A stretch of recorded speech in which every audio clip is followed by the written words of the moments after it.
And then we have some for the filmmakers as well, like some distribution deals, online distribution deals, and some grip trucks donated for people to make their next film with, and that sort of thing. But they'll be constantly adding sponsors as the year goes on. By the time the festival rolls around, we'll have, probably 20, 30 sponsors of some sort. That's good. And it seems like, there's a number of success stories that come out of Shriekfest. I know that they're probably not all from, people who just win these contests. It looks like, things were referred from people, affiliated with the festival and things like that. Is there anything where you've ever seen something where, it's like, okay, this is a good script. It may not be exactly what, is a Shriekfest thing, but, we have contacts at this company, who are kind of looking for something like this. Or I guess on the other side of the coin, are you approached by any companies in advance to say, we're looking for a script that kind of fits this mold? If you guys come across anything like that, would you let us know? Yes, all the time. We are constantly. I kind of keep a list of screenplays that were finalists or semifinalists, and then ones that I personally liked.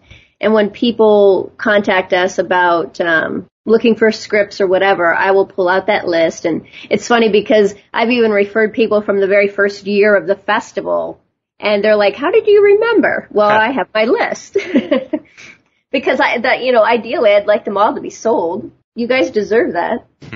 We try. We work hard. Well, I don't know. Yeah, you'll never refer me because I don't enter contests, but that is not true.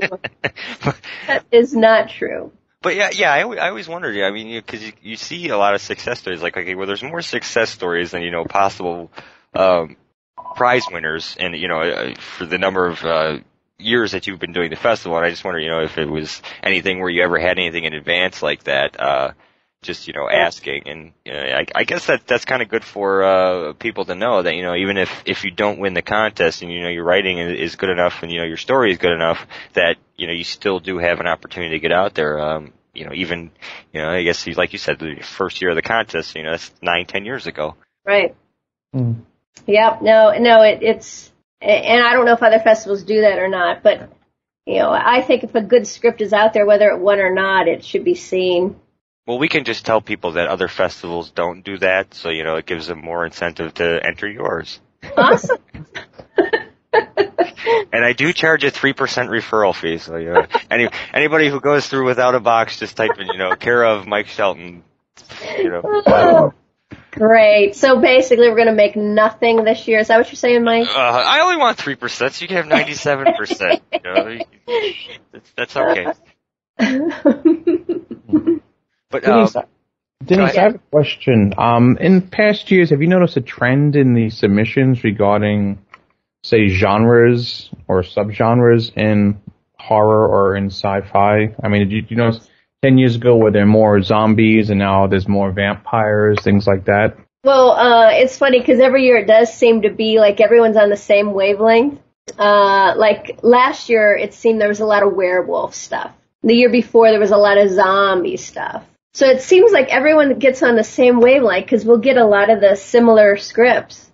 Mm-hmm. It's very interesting. So are you expecting a lot of teenage vampires with angst? Oh, please. That sparkle. I haven't seen one yet this year. I better get cracking then. Yep. If you do, I will disown you. Well, everybody talks about that film as being, they either love it or they hate it. The way I see it is, it's getting a lot of people to look at the horror genre. So that's a plus. But, do you think something like Twilight will, cause people to go watch, redneck zombie chainsaw killers? Well, maybe not, but they may check out another vampire flick. Like Nosferatu? The real vampire movies where vampires are monsters? I don't know.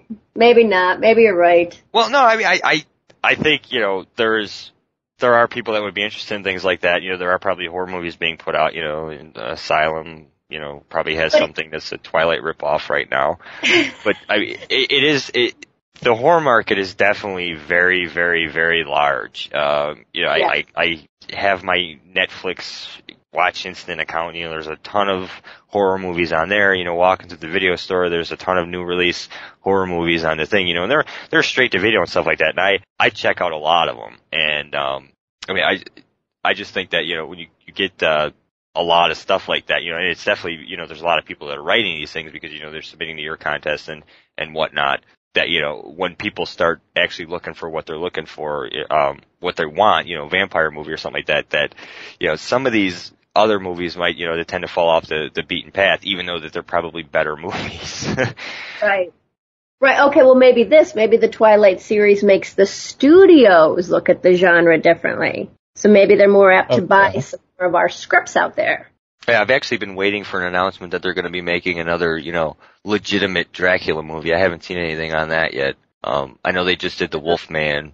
But I think they're supposed to redo all of those, actually. I think I heard something about Frankenstein. You mean better than the Robert De Niro one? Yeah. Well, I guess, because that came out, that was not long after the Keanu Reeves Dracula, so I guess, those would be due for a reboot. I didn't really care for either one of those. Wolfman, I haven't seen, but, the clips that I saw of it, it looked like it would be pretty decent.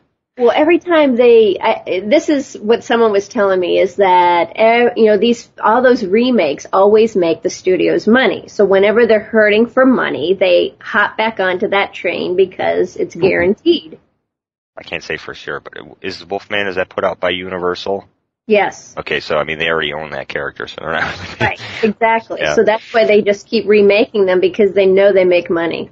And they own the rights. That makes a lot of sense. And while we're now on the subject of actual movies, the conversation should move into your movie work, as you are an actress. Yes, I am. All right. Well, I looked at your IMDb page, I saw some of the things you've done, and you've been in most recently, well, not most recently, but the one that looks like it was released most recently is Carnies.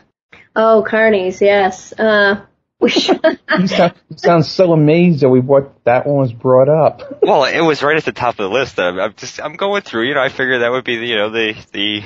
Well, the funny thing is we shot that like 3 years ago. Oh, and it's finally done. And there was so much hype created 3 years ago that everybody couldn't get enough of it. But then it wasn't done. And now it's done. And so I don't know if the hype is remaining or if people are going to just be disappointed because they waited so long. But I play the owner of a carnival, and it's set in the 1930s. There's really cool costumes, really cool sets. A lot of great people are in it. Doug Jones, Reggie Bannister. Yeah, I noticed Reggie Bannister was. I was like, yeah, Phantasm. Yeah. Yeah, I was like, that's cool. That's something that I'll definitely be checking out. Yep. Yeah, there's definitely some cool qualities about it. I mean, so, you seem you get into the films like that. You're recording it. They just seem like they're a lot of fun to do. Because you're, it's not an overly dramatic thing or anything like that. I mean, it's horror. It's fun. Right. It just strikes me as being, I know we were talking earlier before we started recording, about my, very, very subpar acting abilities. And, but it's just, for me, that would be like, oh, that would be so cool to work on. And, it was cool. We all had a lot of fun on that film. So hopefully it will be great, and we will all be very proud of it. Yes, I mean, you can't ask for anything more than that, greatness. Right.